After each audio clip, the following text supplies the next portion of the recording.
So, ladies and gentlemen, here we have Dion Griffith, journeyman, electrician, licensed, who bought and installed his own.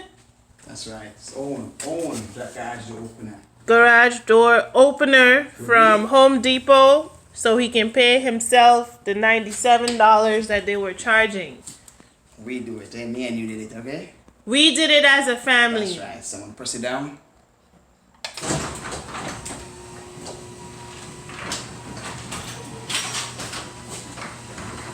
It's working.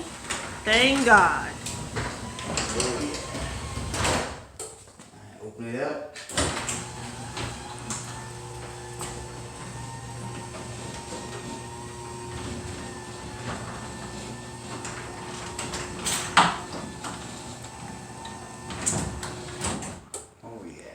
Great job. High five.